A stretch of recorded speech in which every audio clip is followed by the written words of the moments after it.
मसले में आप इज्तिमाई तौर पर उनके साथ रहो। लेकिन ये एक बात मैं बता रहा हूँ, एनआरसी, सीएए, ये बला क्या है?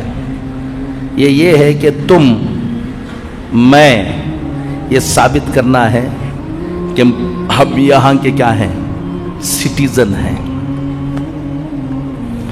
ये एक बात जुमा के खुतबे के मौके पर मस्जिद के मेहराब के सामने बैठकर, मेरा नाम खालिद बेग नदवी है, याद रख लेना, टाइम याद रख लेना, ये दिन याद रख लेना, मेरी बात मान लोगे, आज सुकून की ज़िंदगी गुजारोगे।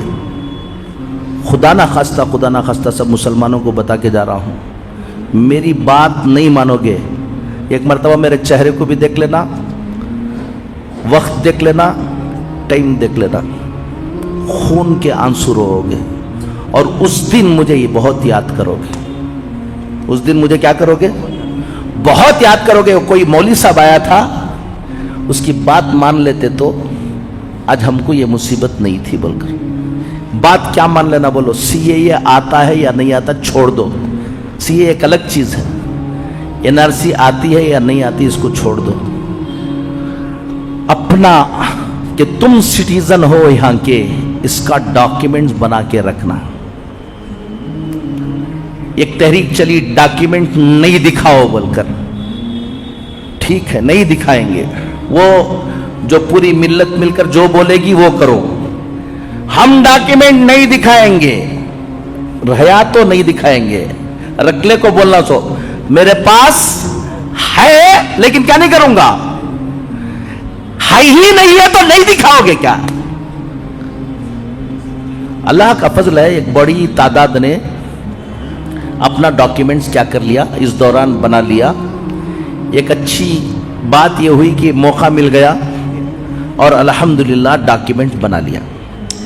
आज के जुमा में 15 मिनट में तुम्हें सिटीजन, तुम यहां के सिटीजन हो,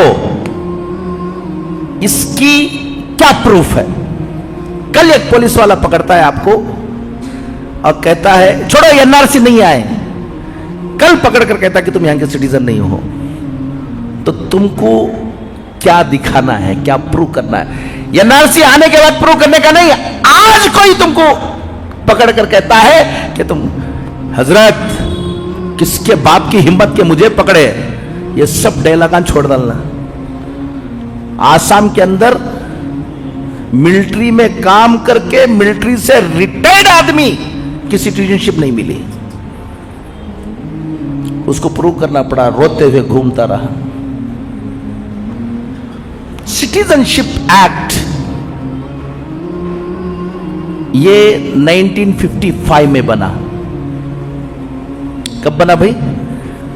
रत्ती याद रख ले सब लोग। सिटीजनशिप एक्ट 26 जनवरी 1950 में हमारा कॉन्स्टिट्यूशन बना, दस्तूर बना। उसमें सिटीजन, चाहे यहां का सिटीजन कौन होगा उसके बारे में तफसील नहीं थी। 5 साल के बाद पार्लियामेंट में सिटीजनशिप एक्ट 1955 पास हुआ। आप अगर कॉन्स्टिट्यूशन को जाकर देखोगे तो एक्ट नंबर 5 to 11, कौन सा? आर्टिकल 5 to 11, ये कौन सा है? सिटीजनशिप एक्ट पर है कि सिटीजनशिप के बारे में है क्या क्या, यहां का शहरी कौन होगा। फिर उसके बाद 4 मर्तबा उसमें अमेंडमेंट आया। 1955 के बाद कितनी मर्तबा आया भाई? 4 मर्तबा आया। एक मर्तबा आया 1986 में, एक मर्तबा आया 1992 में, एक मर्तबा आया 2003 में के आखिर में, दिसंबर 2003 में, और एक मर्तबा आया मनमोहन सिंह के जमाने में 2005 में। ये 4 मर्तबा उसमें अमेंडमेंट हुआ। जब 1995 में सिटीजनशिप एक्ट आया तो उस वक्त किसको सिटीजन माना जा रहा था? उस वक्त का आदमी, अगर कोई शख्स 26 जनवरी 1950 से पहले पैदा हुआ है, बहुत से बूढ़े होंगे यहां पर जो कब पैदा हुए हैं? 26 जनवरी 1950 से पहले। कितने साल हो गए मौलाना? एक 50 और 75 है ना, 90 साल के भी हैं सब, है माशाल्लाह, अल्लाह उनको ये करे। तो जो लोग 26 जनवरी 1950 से पहले पैदा हुए, उनको सिर्फ ये प्रूफ देना है कि 26 जनवरी 1950 की रात के 12 बजे के बाद हम कहां थे? इंडिया में थे। देखो ये काफी है। देखो मैं उस वक्त ये कार्ड बना हुआ था, ये हुआ था, बर्थ सर्टिफिकेट मिल गई, या कौन सी की नौकरी का, गवर्नमेंट नौकरी का, ये काफी। जो शख्स 26 जनवरी 1950 और 1 जुलाई 1987 के दरमियान पैदा हुआ है, 26 जनवरी 1950 और 1 जुलाई 1987 के दरमियान जितने लोग पैदा हुए, उनको सिर्फ अपना सिटीजन होने को, कि मैं यहां था, इसका प्रूफ दे देने से उन्हें क्या हो जाएगा? यहां का शहरी हो जाएगा। क्लियर? प्रूफ क्या देना है बाद में बताऊंगा। जो बच्चा 1 जुलाई 1987 के बाद पैदा हुआ और 3 दिसंबर 2004 से पहले, समझ में आई बात? 1 जुलाई 1987 के बाद पैदा हुआ 12 बजे के बाद, और 3 दिसंबर 2004 से पहले पैदा हुआ, उन्हें सिर्फ अपना क्या दिखाया? देखो मैं इंडिया का क्या हूं, शहरी हूं, मेरे पास ये प्रूफ है, तो उसको सिटीजन नहीं माना जाएगा। उसको क्या नहीं माना जाएगा? उन्हें अपने फाइल के साथ अपने बाप, उसका बाप भी सिटीजन है यहां का, या उसकी मां सिटीजन है यहां की, वो प्रूफ भी साथ लगा के रखना, तब जाकर इसका क्या होगा। आप 87 के बाद पैदा हुए या पहले पैदा हो गए? 86 में पैदा हुआ, आपका मसला हल हो गया। जितने भी आपके बच्चे, जितने भी 87 के बाद पैदा हुए हैं 2004 से पहले, 3 दिसंबर 2004 से पहले, उनको क्या रखना है? सिर्फ उन्हें अपना डॉक्यूमेंट रख लेने से क्या नहीं होने वाला, उसकी बर्थ सर्टिफिकेट रख लेने से क्या नहीं होगा? उसकी बर्थ सर्टिफिकेट, उसकी शहरियत का प्रूफ रखने के साथ, या तो अपने बाप या तो अपनी मां का प्रूफ भी उसके साथ, कि वो भी इंडियन सिटीजन है, लगाओ को रखोगे तो तुम्हारा सिटीजनशिप क्या होगा? ये होगा। नेक्स्ट, जो बच्चा 3 दिसंबर 2004 के बाद पैदा हुआ और अब तक, 4 के बाद कौन है? हाथ उठा कोई हो तो दो। ये सब बच्चे ये सिर्फ अपना रख लेंगे तो क्या नहीं होने वाला है? ये सिटीजन नहीं है। इनको अपना प्रूफ भी रखना है कि मैं यहीं पैदा हुआ, बाप का भी प्रूफ रखना है और मां का भी प्रूफ रखना है, दोनों का रखना है, जब इनकी फाइल पूरी होगी। क्लियर? इसको बोलते हैं सिटीजनशिप बाय बर्थ। एक है सिटीजनशिप बाय डिसेंट, उसका कानून क्या है कि जो बच्चा 26 जनवरी 1950 के बाद पैदा हुआ, यहां का सिटीजन था, वो जाकर सऊदी में था या कहां था, अमेरिका में, किसी भी बाहर की कंट्री में उन्हें काम कर लेकर था, वहां एक बच्चा पैदा हुआ, उसको बर्थ कहां हुई, वहां हुई। अगर फादर उसका सिटीजन है तो ऑटोमेटिकली उन्हें भी क्या है, सिटीजन है। 10 दिसंबर 1992 से पहले के बच्चे, 10 दिसंबर 1992 के बाद कोई बच्चा इंडियन सिटीजन का बाहर पैदा हुआ तो वो सिटीजन मान लिया जाएगा कि फादर या मदर उसके क्या हो। 3 दिसंबर 2004 के बाद जितने बच्चे पैदा हुए उनको उसी वक्त सिटीजन माना जाएगा। वहां सऊदी में पैदा हुआ, 1 साल के अंदर उस बच्चे के बारे में जाकर इंडियन डिप्लोमेटिक मिशन के अंदर उसका वहां पर क्या कराना, आप रजिस्ट्रेशन कराना। अगर रजिस्ट्रेशन करा के रहे तो वो बच्चा यहां का सिटीजन होगा, अगर रजिस्ट्रेशन नहीं करा के रहे तो आप तो क्या रहेंगे, इंडियन रहेंगे, वो बच्चा क्या नहीं रहेगा, इंडियन नहीं रहेगा। एक है सिटीजनशिप, इसको मैं छोड़ देता हूं आगे की। एक है सिटीजनशिप बाय रजिस्ट्रेशन, ये जो यहां के पहले से यहां पैदा नहीं हुए थे, फॉरेनर थे, इंडियन ओरिजिन के थे, उन्होंने दोबारा क्या लेना चाहते हैं, यहां पर सिटीजनशिप लेना चाहते हैं, उनके लिए सिटीजनशिप बाय रजिस्ट्रेशन, ये जो सीए आया है ना, उन्हीं के लिए आया है।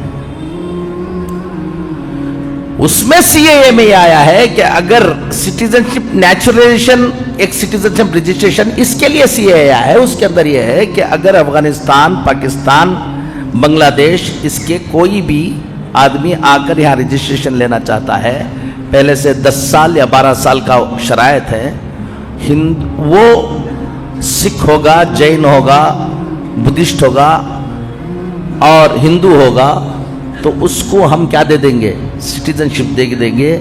मुसलमान होगा तो क्या नहीं करेंगे, नहीं देंगे। यही सीएए है। मैं आपको यह सीएए इस वक्त थोड़ा सा पेचीदा है, जल्दी खत्म करना है इसको, इसमें आता हूं। अब आपको करना क्या है,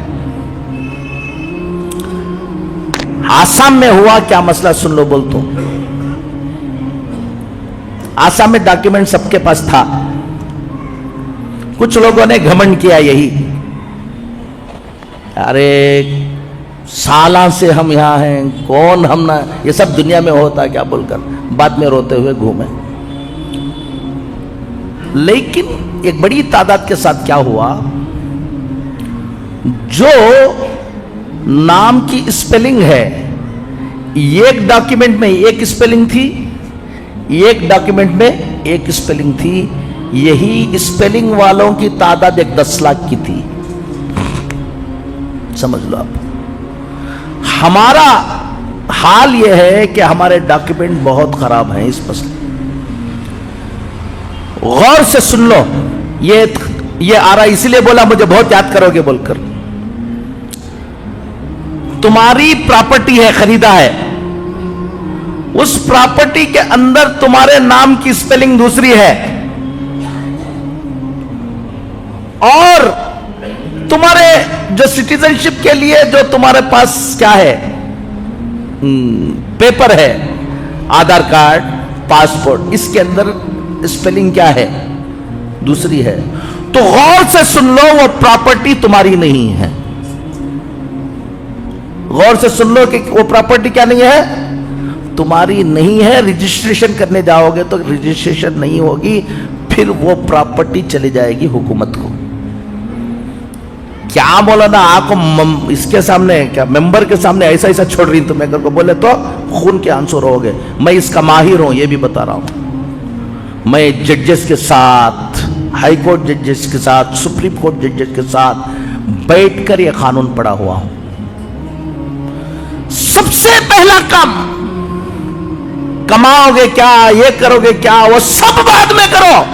आज मैं बोल कर जा रहा हूं, आइंदा जुमा तक सीधा जाकर अपने घर के सब के डॉक्यूमेंट निकालो, स्पेलिंग देख लो। अभी भी टाइम अल्लाह ने दिया है। जब लागू होकर अब जहां 1000 रुपए में, 2000 रुपए में तुम्हारा क्या बन जाएगा, डॉक्यूमेंट बन जाएगा। नहीं करा लोगे तो आसाम के अंदर एक डॉक्यूमेंट बनाने 5-5 लाख, 10-10 लाख रुपए ऑफर किया, नहीं हो पाया। सिटीजनशिप के लिए सबसे ऑथेंटिक डॉक्यूमेंट वो बर्थ सर्टिफिकेट है, याद रख लो। क्या रखे? Birth certificate. अब मेरा बर्थ सर्टिफिकेट नहीं था, मेरा खुद अपना, सबको बोल रहा हूं मैं, मेरा बर्थ सर्टिफिकेट नहीं था। मेरे पास पासपोर्ट, आधार कार्ड, इलेक्शन आईडी कार्ड सारा है, लेकिन क्या नहीं था? बर्थ सर्टिफिकेट नहीं था तो भी सिटीजनशिप के लिए डॉक्यूमेंट क्या हो जाएगा, दूसरा भी हो जाएगा। लेकिन सबसे ऑथेंटिक डॉक्यूमेंट कौन सा है? बर्थ सर्टिफिकेट है। मेरा नहीं बना था। मैंने हजारों लोगों को बताया कि बर्थ सर्टिफिकेट आज 90 साल के बूढ़े का भी क्या हो जाएगा, बन जाएगा। बहुत आसान काम है। मैंने एक लायर को पकड़ा और उसको काम दिया, और वो जाकर कोर्ट में केस डालेगा, अपील करेगा कि मेरा क्या नहीं है, बर्थ सर्टिफिकेट नहीं है। उसके लिए म्युनिसिपैलिटी में जहां पर रजिस्ट्रेशन होता है वहां से एक एक्नॉलेजमेंट लेना है कि तुम्हारा नाम यहाँ क्या नहीं है बोलकर। उसके बाद वहां पर जाना है, एक इंक्वायरी आती है। इंक्वायरी आने के बाद जज के पास जाना होता है। ये 3 से 4 महीने आपको भागना नहीं है, वो लायर कर लेगा। आखिर में एक विटनेस होगा, 2 विटनेस को लेंगे। आपका बर्थ सर्टिफिकेट, मेरा बर्थ सर्टिफिकेट अभी बन गया अल्हम्दुलिल्लाह। मैंने अपने बर्थ सर्टिफिकेट को सामने रखकर सारे के सारे पेपर्स एक स्पेलिंग के बनाए मैंने। मेरा पेपर अब इनके लिए, इनके अम्मी के डॉक्यूमेंट्स में जो एक स्पेलिंग है, इनके पेपर में यही स्पेलिंग रहना। इनके अब्बा के डॉक्यूमेंट्स में जो स्पेलिंग है वही स्पेलिंग किसके रहना, इनके रहना। फिर उसके बाद प्रॉपर्टी को तुम मैच करना, तो उस प्रॉपर्टी को तुम्हारे स्पेलिंग ठीक नहीं है तो तित पोटी करा लेना, नहीं तो डॉक्यूमेंट्स में क्या प्रॉपर्टी के मुताबिक क्या बना लेना तुम्हें, ये करना। एक काम तो ये कर लेना। अब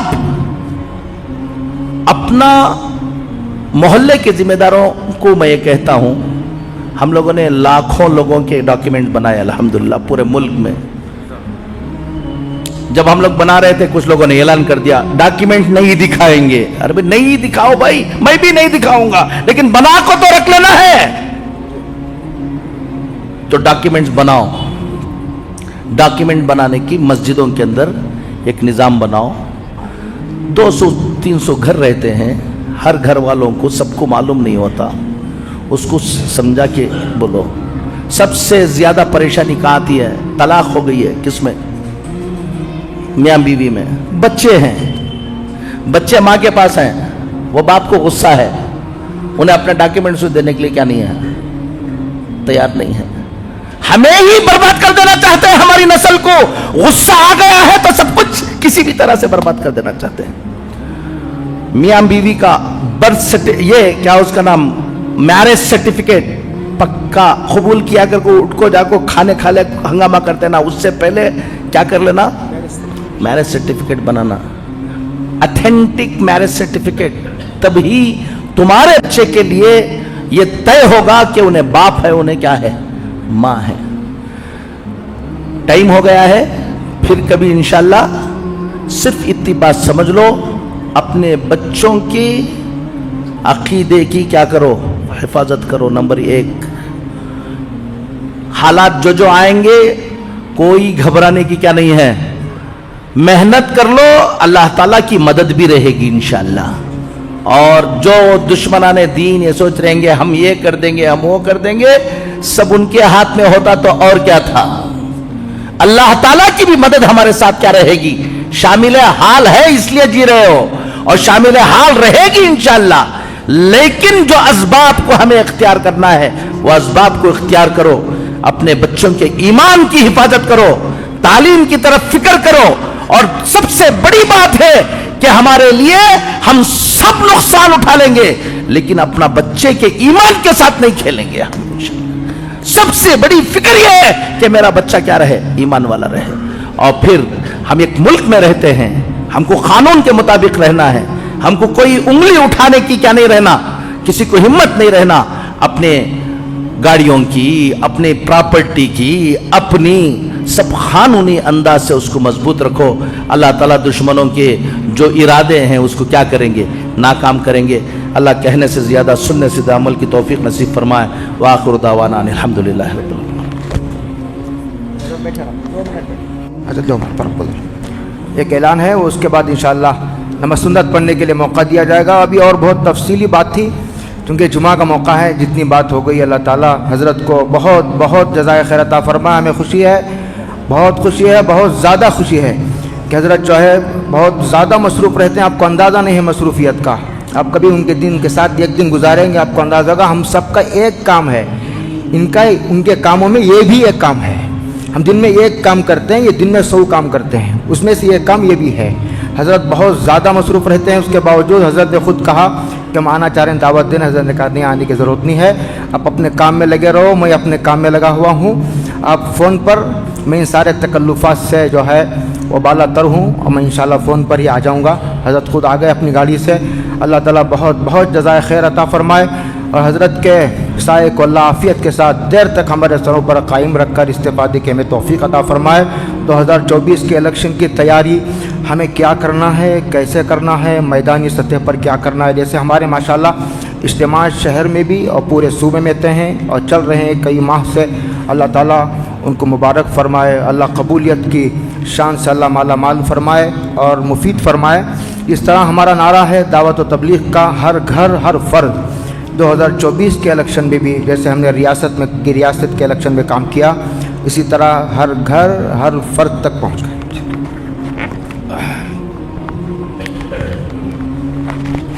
2 मिनट ये भी सुन लो, फिर मिलेंगे या नहीं मिलेंगे पता नहीं, मैं भूल गया। टाइम तो बहुत कम होता है यहाँ पर। 5 मिनट बैठेंगे इंशाल्लाह।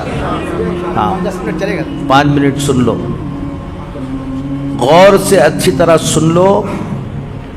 इलेक्शन में वोट डालना दूसरी कौमों के लिए अपने कैंडिडेट को जिताने के लिए है। मुसलमान को इलेक्शन में वोट डालना यहाँ पर हमारी ज़िंदगी के सेव करने के लिए याद रखना। अगर आप इलेक्शन में वोट नहीं डालोगे तो अगर आपने इलेक्शन में वोट डाला, खुद ये एक सबूत है कि आप इलेक्टोरल रोल में थे और यहाँ के क्या हैं, सिटीजन हैं। दूसरी कौमों को अपनी हुकूमत बनाने के लिए इलेक्शन के में क्या डालना है, और हमें वोट जो डालना है वो सिर्फ हुकूमत को सोचकर नहीं डालना है, अपनी ज़िंदगी के लिए डालना है कि हमको ये साबित करना है कि हम कहाँ के हैं, यहाँ के। ये जो काम हम लोग करते रहते हैं कि कौन की जीतता, हमें वोट डाल को क्या करना। कॉन्स्टिट्यूशन ऑफ इंडिया जो अभी इलेक्शन आ रहा है, ये भी एक बात सुन लो मुझे याद रखने की। अगर इस इलेक्शन के अंदर फुस्ताई ताकतें नहीं हारेंगी, उसके बाद जो मुसीबतें इस मुल्क में आने वाली हैं उसका आप तसव्वुर भी नहीं कर सकते। दूसरी कौमों के लिए अपनी हुकूमतें बनाने के लिए है, हमारे लिए ये जो आने वाला इलेक्शन है वो इलेक्शन अपने वजूद को बाकी रखने के लिए है। याद रख लेना, एक बात हो गई। इलेक्शन में कौन किस पार्टी में है, क्या है, ऐसा हंगामा पूरी जिंदगी, क्या है उसका नाम, ऐसा लीडरों के चक्कर में ऐसा पड़ो कि जिसकी वजह से तुम ही खत्म हो जाओ, ऐसे काम ना करो। कौन किस पार्टी में है, कहाँ है, वो सब रहो, उससे हम लोगों को कोई क्या नहीं है, ताल्लुक नहीं है। ये कश्ती पर हम सब सवार हैं, ये कश्ती बाकी रहेगी तो हम भी बाकी रहेंगे, ये कश्ती डूब जाएगी तो कोई लोग बाकी नहीं रहेंगे। इसके लिए सबसे पहला काम, इलेक्शन आने से पहले ये ज़रूरत नहीं है, 2-3 काम ये कर लो। पहला काम यह है कि हमारा वोटर लिस्ट में क्या हो, नाम हो। नाम वोटर लिस्ट में एनरोलमेंट का वक्त क्या हो गया, अभी हो गया, तो परेशान होने की जरूरत नहीं है। हर वक्त अपनी वोटर लिस्ट में नाम चेक कराते रहो। एक काम बता के जा रहा हूं आप लोगों को, इसमें हम लोगों ने सख्त हालात में काम किया है और उसका तजुर्बा कर लिया है। वोटर लिस्ट में नाम फट से निकाल देते हैं, ये तुम्हारे लिए बहुत डेंजर है। वोटर लिस्ट में नाम चेक करते रहो। अगर किसी का नाम वोटर लिस्ट से निकाला, फौरन एक लायर को पकड़ो, लायर को पकड़कर RTI में एक क्वेश्चन भेजो उसको फौरन।